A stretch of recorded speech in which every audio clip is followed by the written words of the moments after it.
Parlons un peu de linguistique et sociolinguistique.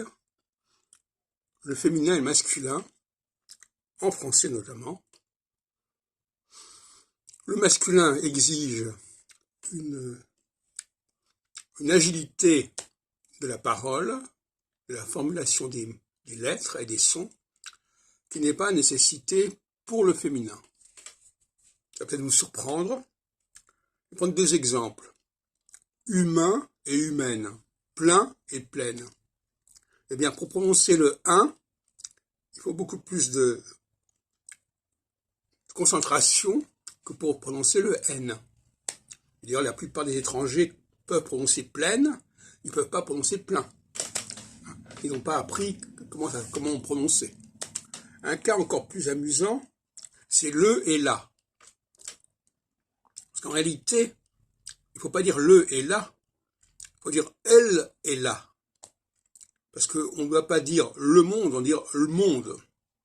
Donc, quand on dit le et la, on casse la dualité masculin-féminin. La, c'est facile de dire la. Par contre, le, c'est beaucoup plus difficile quand on le prononce correctement, c'est-à-dire,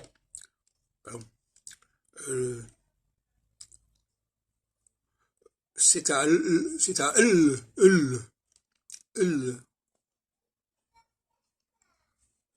cadeau. On ne peut pas dire le cadeau, comme font les Marseillais qui parlent mal en français. Le cadeau et la maison. Ben, dire la maison, c'est beaucoup plus facile que de dire le cadeau. Voilà. Alors, je vais passer à d'autres questions linguistiques, rapidement. L'allemand a gardé une prononciation de certaines formes de diphtongues, pas les diphtongues à partir du N, qu'il a perdu, mais que le français a gardé, mais diphtongues à partir du A.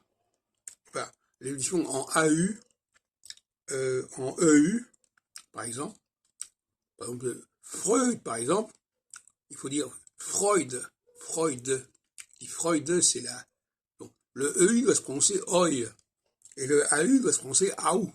Et le AI doit se prononcer AI. Et donc, à ce niveau-là, nous, on est tout à fait décalés. Parce qu'on prononce le AI et, ce qui est ridicule, puisque le E existe déjà par ailleurs. On prononce le AU, O, alors que le O existe par ailleurs. Et donc, ça va pas. Quand on dit Schneider, là, au moins, on prononce correctement le EI. Quand on dit Schneider, on prononce le EI comme si c'était un E. Et ça n'a pas de sens. Bon. Inversement, effectivement, quand les Allemands disent Klein, ils ne prononcent pas correctement. Quand nous, on dit Klein, on prononce correctement. Donc là, il y a un problème aussi de notre côté. Et puis je terminerai avec l'hébreu, cette petite balade linguistique. L'hébreu a la négation lo. On trouve tout le temps, notamment dans le décalogue. Lo ceci, lo cela. Mais il y a une autre forme en hébreu qui est beaucoup plus noble. C'est le ein. Ein sof. Ein davar. Ein, ça veut dire, c'est la ein mazal.